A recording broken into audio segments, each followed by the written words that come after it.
Good morning, student. We are going to start Unit 3 of English and the lesson 1 of Unit 3. The lesson 1 is the Eco Time Traveler. आज हम लोग एक eco time traveller के बारे में पढ़ेंगे जो आपके साइंस से रिलेटेड है, जो फिजिक्स से रिलेटेड है। हम फिजिक्स में पढ़ते हैं इस टॉपिक को। एक टाइम ट्रैवलर एक मशीन होता है जिससे हम पास्ट में और फ्यूचर में जा सकते हैं। हम देख सकते हैं कि फ्यूचर में क्या होने वाला है। ऐसा एक मशीन, एक थ्योरी है। वैसे रियलिटी में ऐसा कुछ हुआ नहीं था, लेकिन एक थ्योरी है टाइम ट्रैवलर के बारे में। उसके बारे में ऐसे कुछ मशीन है, उसके बारे में आज हम लोग पढ़ेंगे। Have you ever dreamed of future? What if you get chance to experience the journey to the future world through a time machine? ठीक है, क्या आप कभी फ्यूचर के बारे में सोचते हो? एंड व्हाट, अगर आप कोई चांस पाओगे एक्सपीरियंस करने का किसके बारे में, फ्यूचर के बारे में, वर्ल्ड में क्या होने वाला है एक जर्नी मशीन, टाइम मशीन के द्वारा, तो क्या होगा आपके साथ? बताइए क्या करेंगे आप, देखिए उसी के बारे में। ठीक है, so student, let's start with the reading time. Nowadays humans do not care about the environment and anymore. The litter and throw trash everywhere. The world has been a huge mess. They just continue to upgrade and advance in their technologies, but they don't even bother to care for environment. बहुत दिन पहले human लोग क्या करते ना, मतलब बहुत दिन से हो भी आप देख भी रहे होगे कि आदमी अपने इन्वायरमेंट का केयर नहीं करते हैं। ठीक है, वो जहाँ मन करता है वहाँ कचरा फेंक देते हैं, गड्ढा बनाते हैं, कचरा वचरा फेंकते हैं, जैसे गंदा कर, हर जगह गंदा, पूरे वर्ल्ड को गंदा कर रखे हैं। ठीक है, तो they just continue to upgrade. लेकिन वो लोग क्या क्या किस में लगे हुए हैं? कंटिन्यू अपग्रेड करने में लगे हुए हैं, एडवांस टेक्नोलॉजीज़ वगैरह को, इस सब को अपग्रेड करने में लगे हुए हैं। ठीक है, लेकिन वो लोग इन्वायरमेंट का केयर नहीं कर रहे हैं।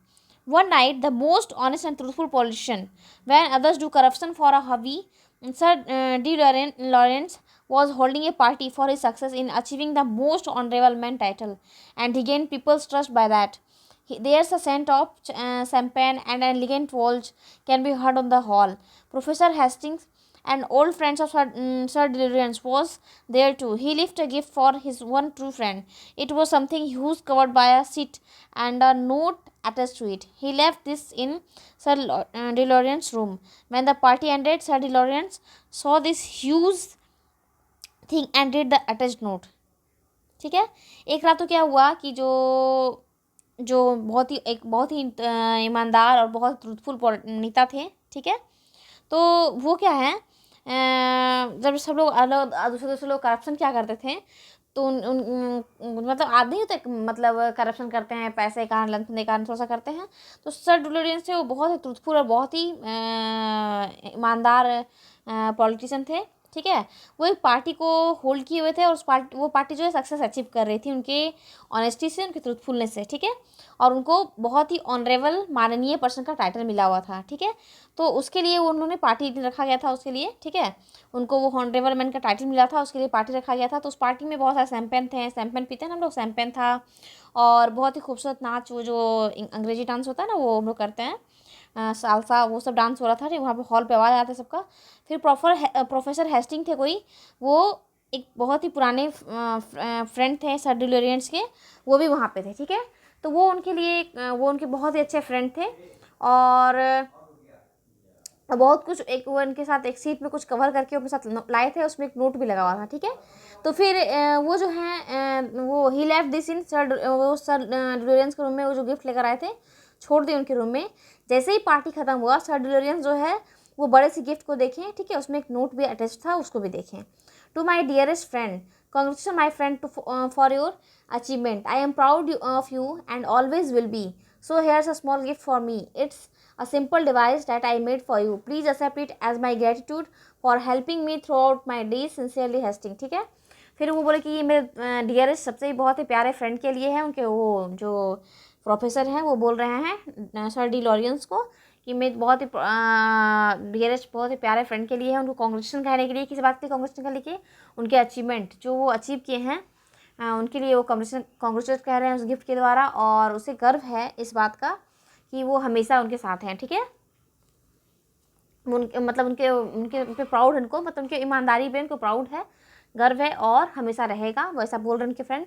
तो वो बोले कि आपके लिए यहाँ पर एक छोटा सा गिफ्ट है, तो जो एक सिंपल डिवाइस है जो मैं आपके लिए बनाया हूँ। वो जो प्रोफेसर हैं हेस्टिंग वो बोल रहे हैं ऐसा, ठीक है। तो प्लीज़ इसको आप एक्सेप्ट कीजिए, तो मैं थैंकफुल रहूँगा आपके लिए, थैंकफुलनेस रहूँगा मैं आपके लिए, थैंकफुल बोल रहा है अगर आप उसको एक्सेप्ट किए तो फॉर हेल्प, मतलब जो आप मुझे हेल्प किए उसके लिए, मेरे इन दिनों में जो भी मुझे हुआ उसके लिए आप हेल्प किए, तो उसकी तरफ से मेरे छोटा गिफ्ट है थैंक बोलने के लिए। तो ऐसा सीधा से वो देखें। फिर when Sir DeLorean opened a seat, it revealed a huge machine with a chair in a small room with cables. As he read further instructions, it turned out that it was a time machine indeed. He was really shocked and froze for a minute, and then he thought that he would try that out the next day. फिर क्या हुआ, sir डिलोरियन जैसे ही seat खोले तो वो देखिए क्या उसमें बहुत ही बड़ा ह्यूज बहुत बड़ा मशीन रखा है, ठीक है। बहुत ही बड़ा मशीन है उसके अंदर, और उस रूम में चेयर पे रखा है, उसमें केबल भी लगा हुआ है, ठीक है। और उसमें एक इंस्ट्रक्शन दिया हुआ है कि इट टर्न आउट, उसको जैसे टर्न करेंगे out, that it was a time machine ended. ये टाइम मशीन इंडेड है, ठीक है, टाइम मशीन है ये।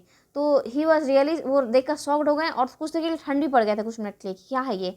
तो फिर and then he thought that he would try that out the next day. तो सोचे कि इसको ट्राई वो नेक्स्ट डे वो करेंगे, कहीं जाने के लिए मतलब होता है ना, इसलिए the next day he was next day उसका ट्राई करेंगे। The next day he was eager to try that out, and first thing he did in the morning was to set up the machine and turn it on. When the machine was on it demanded to set a date to travel. तो सबसे पहले जब सुबह उठे तो वो eager थी कैसे मशीन को पहले सेट करें, फिर वो सुबह उठते मशीन सेट किए, मशीन सेट करने के बाद उसको टर्न ऑन किए। ऑन जब मशीन हो गया, मशीन जब सेट हो गया, सब कुछ हो गया, तो मशीन डिमांड करने लगा कि आप कोई एक डेट फिक्स कीजिए इस पे आपको कहीं जाना हो या कुछ भी। सो ही set it to July 15, 2060. He thought that it will be so futuristic with their amazing technologies, and it will be fun trying out for the newer technologies. So after he set the date, he stepped right into the machine room and pulled the start trigger. Suddenly a swirl came out and he was transported without realizing it. He had arrived at the destination date, but when he opened the machine door, it didn't turn out to be what he had expected. ठीक है, तो फिर वो date set किया 15 जुलाई 2020 का, ठीक है, 2060 का। फिर क्या हुआ, वो सोच रहे थे बहुत फ्यूचर, आजकल इतना टेक्नोलॉजी आ गया है, 2060 तक में क्या क्या हो जाएगा, वो ऐसा कुछ अमेजिंग किए थे, ठीक है। और वो सेट किए और टेक्नोलॉजी सेट की 2006 में, और वो उस डेट के अनुसार वहाँ पर पहुँच गए, ठीक है। ट्रिगर को घुमाए तो वहाँ पर पहुँच गए उस समय में। और जब वो वहाँ पहुँचे तो वो जैसा वो रियलाइज़ किए, जैसा वो सोच रहे थे, वहाँ पर डेस्टिनेट डेट पे पहुँचने में ऐसा कुछ था ही नहीं कि मतलब बहुत सारा टेक्नोलॉजी अपडेट हो गया हो। वहाँ पर उन्होंने क्या देखा, जब वो मशीन का डोर खोले, मशीन डोर, इट डिडंट, मतलब वो जैसा एक्सपेक्ट किया था वैसा कुछ नहीं था। क्या था वहाँ पे, the first thing he saw as he opened the door was a desert, but it wasn't an ordinary desert, it has houses and buildings and everything seemed in high technologies at first, but he noticed something was different. There was no plants in the entire place. The place was so empty too. There was no sign of people for a vehicle. The place was so hot and humid, and if there was no oxygen, then he saw a huge lab and walked into it and saw an empty white hall. He used the elevator and got on to the 19th floor. After the elevator door opened, he saw numerous people lying in hospital beds with thousands of paramedics rushing all over the place. सबसे पहला चीज़ जब वो वहाँ पर पहुँचे, देखिए कि वहाँ पर पूरा डेजर्ट है, ठीक है। और वो डेजर्ट वैसा डेजर्ट नहीं जो हम लोग घर के पास होता है, हम लोग देखते हैं ना कि मतलब डेजर्ट में कुछ भी नहीं है, इससे बालू ही बालू है, ना पेड़ है, ना पौधा, ना घर है, कुछ नहीं। वहाँ पर घर भी हुआ करता था, हाई टेक्नोलॉजी सब कुछ थी वहाँ पर, बहुत कुछ था। लेकिन नोटिस करने लायक बात ये थी कि ना तो वहाँ पेड़ पौधा था ही नहीं वहाँ पे, ठीक है, पूरा खाली था, सही। और वहाँ पर ना तो कोई आदमी था, ना कोई वेकर हुआ करता था, है ना। There was no sign of people और व्हीकल। द वहाँ पर बहुत गर्मी होता था, बहुत गर्मी होता था। जैसे लोग कैसे थे, जैसे हम लोग रहते थे तो बरस्थल में देखते हैं ना कि कुछ भी नहीं, गर्मी वर्मी नहीं होता है, वही सब कुछ नहीं होता है, खाली गर्मी रहता है इस से। As if there was no oxygen, वहाँ पर ऑक्सीजन भी नहीं था। कहाँ पे, जहाँ पर वो मरुस्थल पे था, ऑक्सीजन भी नहीं था वहाँ पर। Then he saw a huge lab and walked, तो वहाँ पर देखा बहुत बड़ा लैब था, ठीक है। तो वो वॉक करते वहाँ पे गया, वो हॉल जो था पूरा खाली था और वाइट था, ठीक है। तो फिर वो देखा कि बहुत बड़ा एक लिफ्ट है, उस लिफ्ट पे चढ़ा, वो लिफ्ट पे चढ़ पे 90th फ्लोर पे पहुंचा, 90th फ्लोर पे, ठीक है, 90th तल्ले पे पहुंचा। तो वहाँ पर एलिवेटर का दरवाज़ा खोला, एलिवेटर मतलब वो लिफ्ट होता है ना, वो खोला तो देखा कि बहुत सारे आदमी जो है वो बेड पे लेटे हुए हैं और उनके साथ कोई एक नर्स या सहायक, कोई भी हॉस्पिटल का सहायक होता है, चिकित्सा सहायक, वो लोग सबके साथ एकदम वहाँ पर पूरा भीड़ लगा सा कोई रहा है. So he was confused about what was going on and he asked one of the administration, excuse me miss, what happened here? I mean, what is going on here? तो वो पूछा कि वो कंफ्यूज हो थोड़ा देख कर कि